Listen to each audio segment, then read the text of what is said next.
ఇప్పుడు మనం చెప్పుకోబోతున్నది ఏంటంటే కపిల అవతారం. కపిలాచార్యుడు అంటాడు. ఈయన గురువులాగా మనం భావించాలి. కపిలాచార్యుడు అంటాం దీనిని.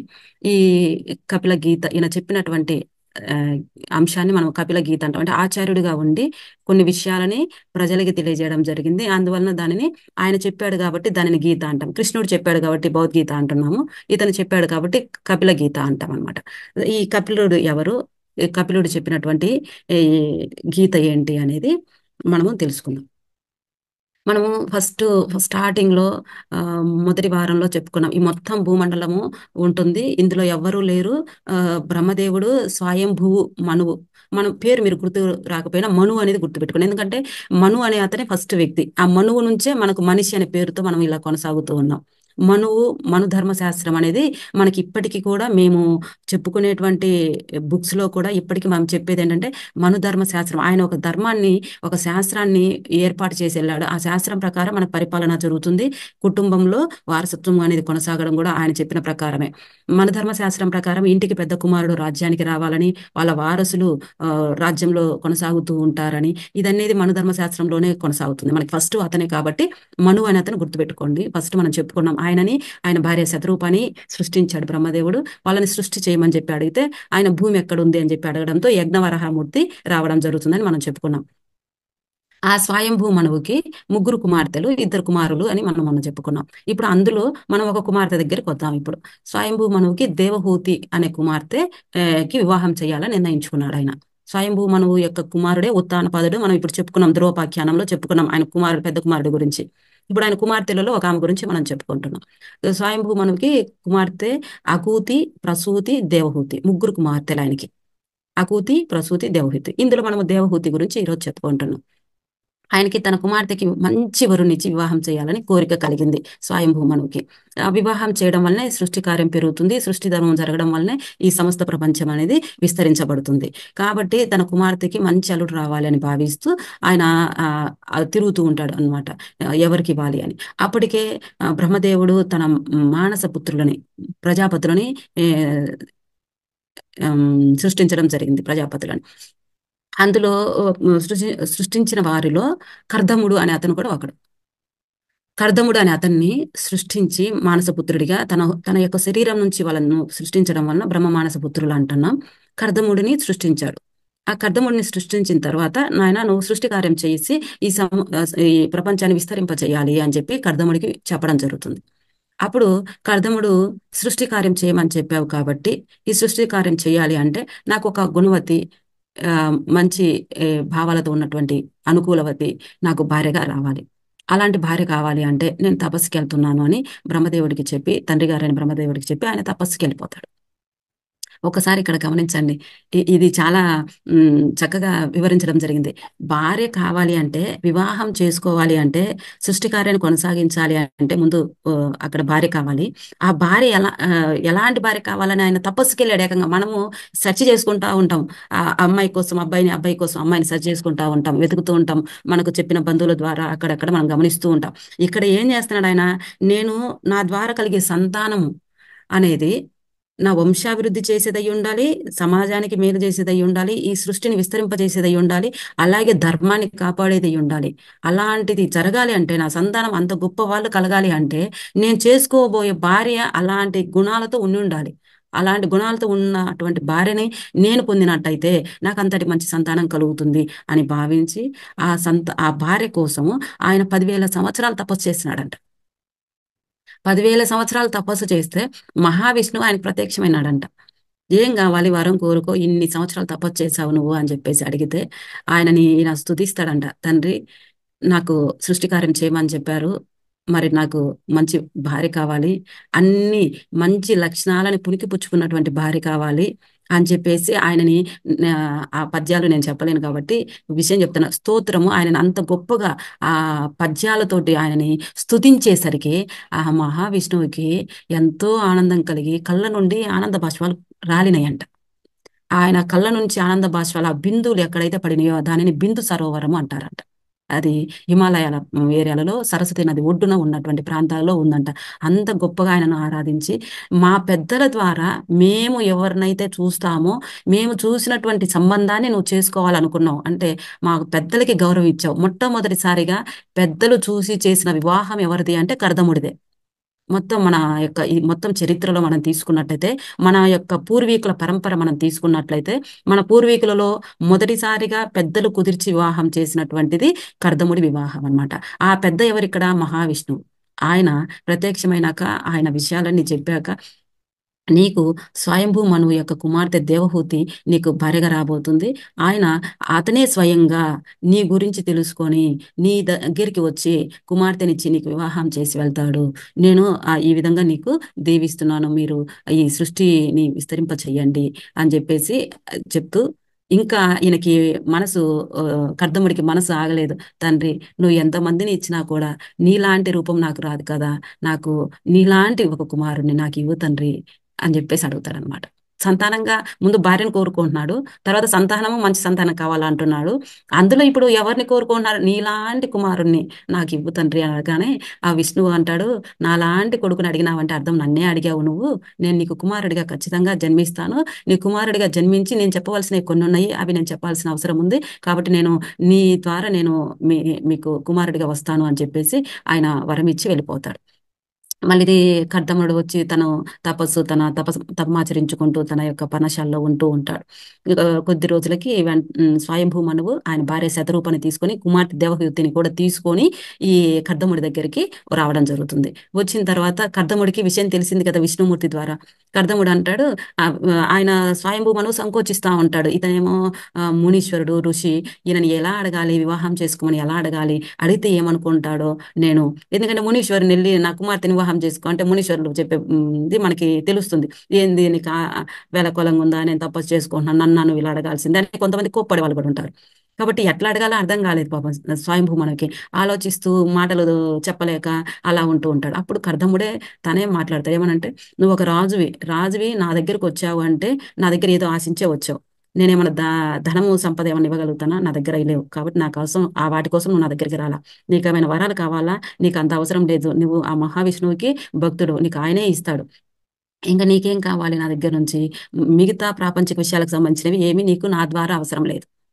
ఇంకా నువ్వు ఏదో మనసులో పెట్టుకున్నావు, అది పెట్టుకుని నిందేదో నువ్వు బయట పడలేకపోతున్నావు. నేను నీకు స్వేచ్ఛనిస్తున్నాను. నువ్వు ఏం కోరాలనుకుంటున్నావో అది కోరుకో, ఖచ్చితంగా నేను ఇస్తాను అంటాడు. ముందే చెప్తాడు అనమాట. ఏమని ఇవన్నీ చెప్తున్నాడు, అడ్డం వేస్తున్నాడు. నీకు సంపద అవసరం లేదు నా ద్వారా, మిగతా ఇవేం అవసరం లేదు, నీలో ఉన్నటువంటి విషయాన్ని బయట పెట్టని ఈయనే చెప్పేస్తున్నాడు ఆయనకి స్వేచ్ఛనిచ్చి. అప్పుడు స్వయంభూ మనం అంటాడు, మా కుమార్తె నారదుని ద్వారా నీ గురించి వినింది, నీ యొక్క పట్టుదల, నీ యొక్క తపస్సు గురించి ఇవన్నీ వినింది. నా కుమార్తె నేను ప్రేమించింది. నువ్వు నా కుమార్తెని వివాహం చేసుకో, నువ్వు తప్ప తనకి ఇంకా ఎవరు లేరు అని చెప్పేసి అల్లుడు ఇక్కడ చూడండి కుమార్తెని పొగడట్లేదు ఆయన. చాలా అందమైనటువంటిది, లావణ్యవతి, రూపవతి, అద్భుతమైనటువంటి గుణాలు ఉన్నటువంటి దేవహూతి యొక్క గుణాలని తండ్రి పొగడట్లేదు. అక్కడ ఎవరిని పొగుడుతున్నాడంటే అల్లుడిని పొగుడుతున్నాడు. నువ్వు గొప్పవాడివి, నీ గురించి వినింది, నిన్ను చేసుకోవాలంటుంది. అంటే అల్లుడి యొక్క గొప్పతనాన్ని ఈడ పొగిడి తన కుమార్తెని అంత బాగా చూసుకోవడం కోసం అల్లుడిని ఎలా ప్రసన్నం చేసుకోవాలనేది మనకి ఇక్కడ చెప్తున్నాడు ఈయన. తన కుమార్తె అల్లుడిని గొప్పతనం చెప్తూ తన కుమార్తెని మంచిగా చూసుకుంటాడని ప్రసన్నం చేసుకుంటున్నాడు. అప్పుడు కర్దముడు అంటాడు, నాకు తెలుసు నువ్వు వస్తావని ఆ మహావిష్ణువు నాకు చెప్పాడు. దేవహూతినే నా భార్యగా రాబోతుందని కూడా చెప్పాడు. దేవహూతి గురించి నేను స్వామి ద్వారా విన్నాను అంటాడు. అంటే అప్పుడు ఇంకా ఏం చెప్తాడంటే, ఇంకా నువ్వు కొన్ని చెప్పడం మర్చిపోయావు అంటాడు కర్దముడితో. ఈయనతో మనువుతో చెప్తాడు. అంటే మనువు ఇంకా నేనేం చెప్పాను, నేను అన్ని నీకు చెప్తున్నాను కదా, నీ గొప్పతనం వినే నా కూతురు నేను వివాహం చేసుకోవాలని చెప్పింది అని అంటే, లేదు లేదు, నువ్వు నీ కుమార్తె లావణ్యవతి, సౌందర్యవతి. నీ కుమార్తెని అనుకోకుండా చూసినటువంటి ఆ గంధర్వుడే చూసి ఒక్కసారి మనసు చెలించిపోయి అతను ఉండలేక మూర్ఛపడిపోయాడు, కింద పడిపోయాడు. అంత గొప్ప రూపవతి నీ కుమార్తె. కానీ నీ కుమార్తె గురించి మాత్రం నువ్వు చెప్పకుండా నన్ను మాత్రమే నువ్వు పొగిడావు అని చెప్పేసి మనువుని ఆయన చెప్తాడు. మనువుకి చెప్తాడు, నీ కుమార్తె అంత గొప్పది, కుమార్తె కూడా తక్కువేమి కాదయ్యా, నీ కుమార్తె రూపవతి, గుణవతి అని చెప్తూ తన తన కాబోయే భార్య యొక్క గొప్పతనాన్ని మామ చెప్పలేదు, కానీ ఇతను చెప్తున్నాడు అనమాట. మామేమో అల్లుడి గొప్పతనాన్ని వివరిస్తే, ఈయనేమో కాబోయే భార్య గురించి ఈయన గొప్పతనాన్ని తెలియజేసి, తనకు తెలుసు తన భార్య ఎంత గొప్పదో, ఎంత సౌందర్యవతో అని కూడా తెలియజెప్పి, మాట్లాడి వివాహం చేసుకుంటాను. ఆ మహావిష్ణువు నాకు ఇచ్చాడు మీ కుమార్తెని వివాహం చేసుకోమని తెలియజేశాడు. ఇది నాకు పెద్దలు నిర్ణయించినటువంటి వివాహము. మీ ద్వారా నాకు వివాహం జరుగుతుంది అని ఆ దేవహూతితో కర్దముడికి వివాహం జరుగుతుంది. ఆ దేవతలందరూ వచ్చి ఈయన యొక్క వివాహాన్ని జరిపించడం జరుగుతుంది. అలా దేవహూతితో వివాహం అయిపోయిన తర్వాత శతరూప మనువు ఇద్దరు కూడా మళ్ళీ మన వాళ్ళ భూలోకంలోని ఇదంతా జరుగుతుంది. వాళ్ళ రాజ్యానికి వెళ్ళిపోవడం జరుగుతుంది. ఇప్పుడు కర్దముడు ఆ, దేవహూతి వీళ్ళిద్దరు ఉన్నారు. భార్యాభర్తలు ఇద్దరు ఉన్నారు. ఆయనేమో తపస్సు సంపన్నుడు. ఎప్పుడు చూసినా తపస్సు చేసుకుంటూ ఉంటాడు. ఈ దేవహూతి ఏమో రాజ్యంలో అపురూపంగా పెరిగినటువంటి అమ్మాయి. ఆ, కందమూలాలు అలాంటివి ఏమి తెలియని ఆమె. అలాంటి ఆమె ఇష్టపడి నన్ను చేసుకుంది. ఇప్పుడు ఇక్కడ ఈయన ఏం చేశాడు, పెళ్ళి అయిపోయిన ఆయన వాళ్ళ మామయ్యకి ఒక మాట చెప్తారు. అక్కడ మీకు ఒక మాట చెప్పడం మర్చిపోయాను. మా వాళ్ళ మామ స్వయంభూ మనువుతో ఏం చెప్తారంటే, నాకు సంతానం కలిగేంత వరకే నేను నీ కూతురుతో ఉంటాను. నాకు సంతానం కలిగిన తర్వాత నేను సన్యాసం తీసుకొని వెళ్ళిపోతాను. సంతానం కలిగేంత వరకే నేను ఆమెతో ఉంటానని చెప్తాడు. సరే అంటాడు ఆయన కూడా. ఇంకా వివాహం అయిన తర్వాత ఆయన పూర్తిగా తపస్సులోనే మునిగిపోతాడు.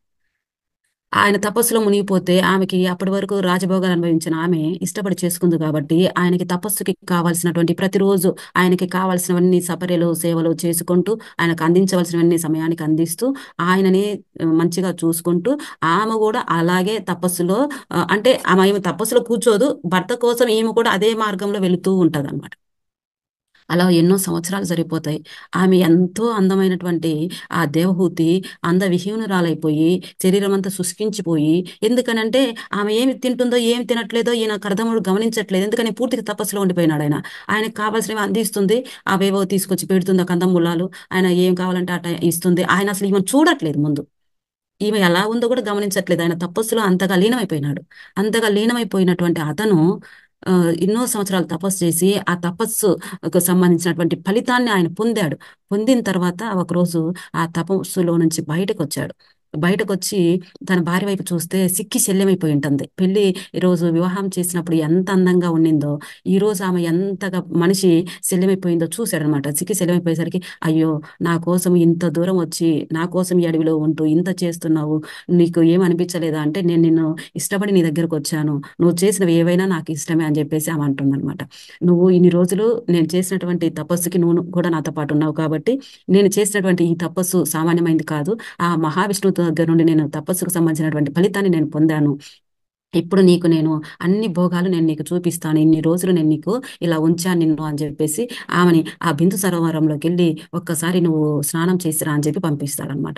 ఆ బిందు సరోవరంలోకి వెళ్ళి స్నానం చేసి రాగానే ఇంతకుముందు ఉన్నటువంటి ఆమె అందానికంటే మించిన రెట్లు అందం ఆమెలో కనపడుతుంది. ఆ తర్వాత ఆమెకి, ఇదిగో నా యొక్క తపస్సు ఫలితము, నేను ఏమేమి నీకు చేస్తానో చూడని ఆయన ఒక పుష్పక విమానాన్ని సృష్టిస్తాడు. ఆ పుష్పక విమానంలో ఒకటే చెప్తాడు, ఇక నుంచి నేను నీకు ఏమేమి భోగాలు ఇవ్వాలనుకుంటున్నాను, మనము భార్యాభర్తలుగా దాంపత్య జీవితం ఏ విధంగా నీకు కలగాలని ఉందో, ఏ విధంగా ఉండాలని ఉందో, అవన్నిటిని నీకు నచ్చినట్టుగా నేను ఉంటాను, ఇన్ని సంవత్సరాలు నువ్వు నా కోసం ఉన్నావు అని చెప్పి మనం ఈ పుష్పక విమానంలో ఎన్ని ప్రాంతాలైనా తిరగొచ్చు, ఎవ్వరు మనల్ని గమనించరు, మనం ఇద్దరమే తప్ప మనకి ఎవరు కనిపించరు, నీకు నచ్చినట్టుగా నువ్వు ఉండొచ్చు అని చెప్పి ఆ పుష్పక విమానంలో ఆమెని ఎక్కించుకొని తను ఈ మొత్తము లోకాలన్నీ తిరుగుతూ ఉంటాడనమాట.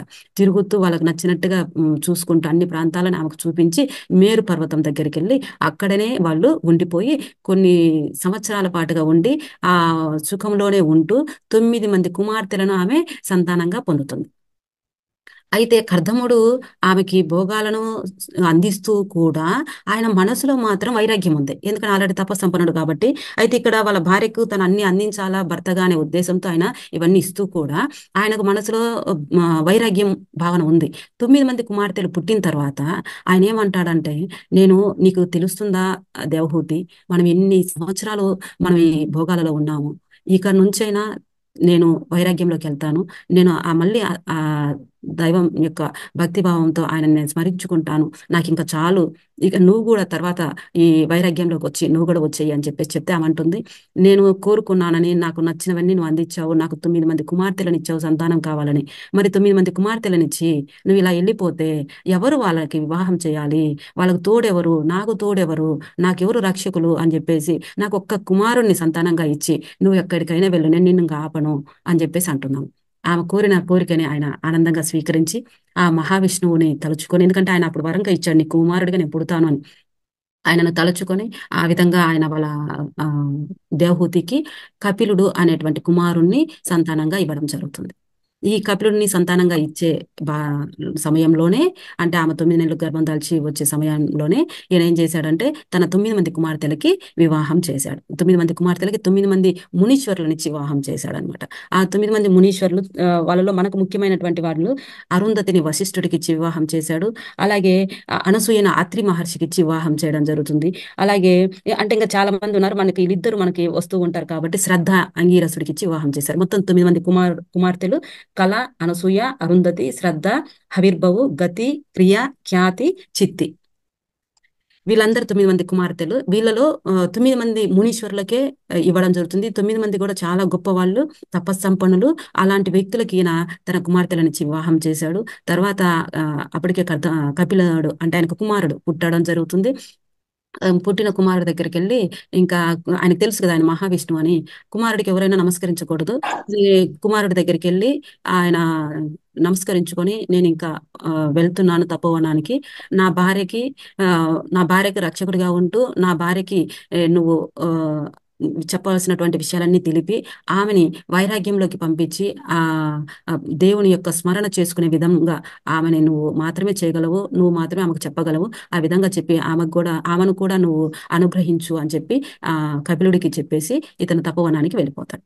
అలా తపోవనానికి వెళ్ళిపోయి అక్కడ ఆయన ఉండిపోతాడు. ఇప్పుడు ఇక్కడ మనం చెప్పుకుంటున్నటువంటి ఈ కపిలుడే మన మహావిష్ణువు అవతారంలో ఒక అవతారం. ఇతను ఏమంటాడంటే, కపిలుడు వాళ్ళ నాన్నతో ఆ మాట చెప్పినప్పుడు, నేను ఇంతకుముందు చెప్పి వచ్చాను, ఇంతకుముందు నేను ఎప్పుడైతే ఒక ఏమంటారా ఒక అవతారం, నేను ఎప్పుడైతే అవతారం తీసుకొని వచ్చానో, అవతారం తీసుకొని వచ్చినప్పుడే నేను సాంఖ్యాన్ని చెప్పాను. నేను చెప్పినటువంటి ఈ సాంఖ్యాన్ని మళ్ళీ ఈ ప్రజలు మర్చిపోయారు. కాబట్టి నేను మళ్ళీ సాంఖ్యాన్ని చెప్పడానికే నేను నీ కుమారుడిగా జన్మించాను. నేను ఆ సాంఖ్యాన్ని నేను తెలియజేసి అమ్మగారిని అనుగ్రహిస్తాను. మీరు ప్రశాంతంగా వెళ్ళండి అని చెప్పేసి తండ్రికి చెప్పడం జరుగుతుంది. అలాగా కపిలుడు పెద్దవాడవుతాడు. దేవహూతి తన భర్త వెళ్ళిన తర్వాత ఆమెకు కూడా అదే ధ్యాస కలుగుతుంది. నేను కూడా ఈ భోగాలు ఏవైనా, అంటే ఇక్కడ ఏం చెప్తాడంటే, ప్రతిదీ మనం అనుభవించింది ప్రతిదీ కూడా అక్కడితో ఆగిపోదు. మన కోరిక ఏది కూడా ఆగదు. కోరిక అనేది ఎప్పుడు అనంతం. ఒక సుఖాన్ని అనుభవిస్తే మళ్ళీ సుఖం కావాలనే అనిపిస్తుంది. మనము బాగా ఆకలితో ఉంటుంది, పండు తింటాము. ఈ రోజుకి ఆ పండు తిన్నాం, మనం ఈ కోరికని ఈ రోజు తీర్చేసుకున్నాం. మళ్ళీ ఇంకో రోజు ఆకలి వస్తుంది, మళ్ళీ ఇంకొకసారి ఇంకో రోజు కదా, ఇదే రోజు మళ్ళీ ఆకలి వస్తుంది, మళ్ళీ తింటాం, మళ్ళీ కోరికని తీర్చుకుంటాం, మన ఆకలిని తీర్చుకుంటాం. అంటే అక్కడ ఏం చెప్తున్నాడంటే ఆయన తల్లికి చెప్పబోతున్నాడు అనమాట. ఆమె వచ్చేసి ఆ, ఈ కోరికలు ఆమె ఆలోచిస్తుంది, ముందు అది చెప్తున్నాను మీకు. ఆమె ఆలోచిస్తుంది ఏమనంటే, ఈ కోరికలు ఎప్పుడు ఉంటున్నాయి, ఒక కోరిక తీరితే ఇంకొక కోరిక పుడుతుంది, ఒక సుఖాన్ని ఆ, అనుభవించామంటే ఇంకొక సుఖం మళ్ళీ కావాలనిపిస్తుంది. అంటే ఇందులో ఏది కూడా ఆ ఇది వద్దు అని అనిపించడానికి వీలు లేనటువంటి విధంగా మనం ఉన్నాం. ఒక కోరిక ఇప్పుడు చెప్తున్నాం కదా, ఈ రోజు నాకు ఆ మంచి చీర కొనుక్కోవాలని ఉంది, చీర కొనుక్కున్నాను, ఈ రోజుకి తృప్తి తీరిపోయింది, ఈ రోజు నా కోరిక తీరింది. ఇంకొక రోజు ఎవరినో చూస్తాము, ఇంకా ఆమె మంచి నగ వేసుకొని నింటుంది, అబ్బాయి ఈ నగ నాకు నింటే బాగుంటుందని అనుకుంటాం. ఆ నగని ఏదో కష్టమో నష్టమో ఇంట్లో వాళ్ళని నచ్చో పెట్టో గీపెట్టో ఆ నగ కొంటాం, అడిగైపోతుంది, మళ్ళీ ఇంకొక కోరిక పడుతుంది. మన పిల్లలకైనా మనకైనా అందరికి మానవులకి ఇది సహజం. కోరిక అనంతాలు. ఈ కోరికలు ఒక కోరిక తిరగని ఇంకో కోరిక ఖచ్చితంగా పుడుతుందన్నమాట.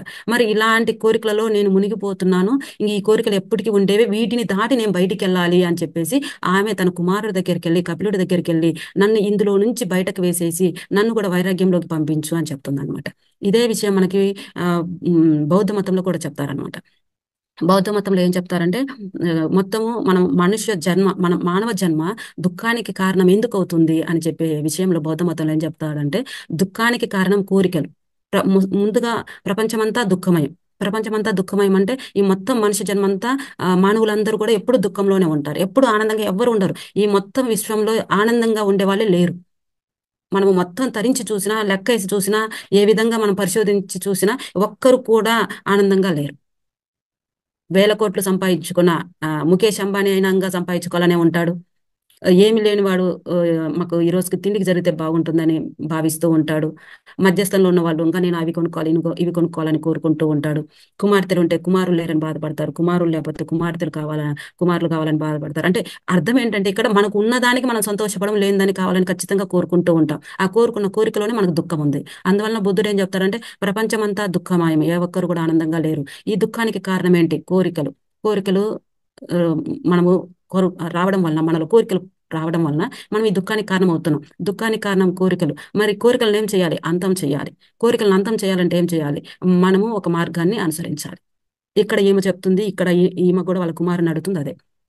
ఈ కోరికలను అంతం చేయాలి. బౌద్ధ మతంలో అయితే కోరికలను అంతం చేయడానికి అష్టాంగ మార్గం అని ఒక మార్గం చెప్తారు. 8 రకాలైనటువంటి అంశాలని మనం ఆచరించాలి. అవి ఆచరించినట్లయితే, ఆచరించుకుంటూ పోతున్నట్లయితే మనం ఆ కోరికల్ని అంతం చేసుకుంటూ వెళ్ళిపోతాం అనమాట.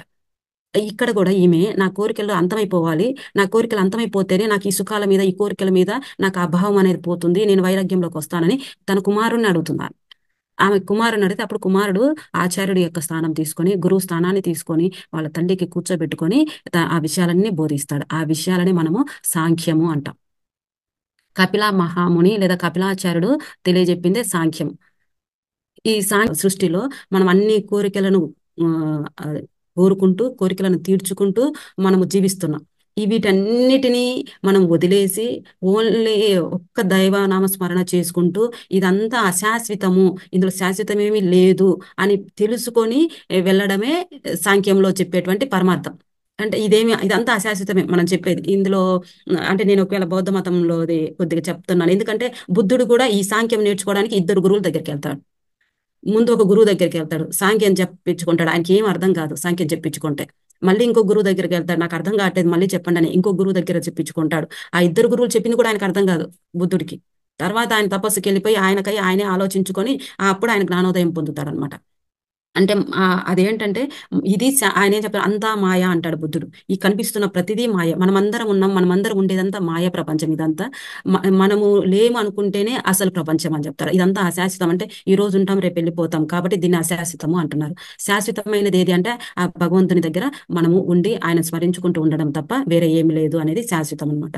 మనము ఇప్పుడు చూస్తున్నదంతా అశాశ్వతం అని చెప్తారు. ఇది ఈయన వాళ్ళ అమ్మగారికి వివరించబోతున్నారు.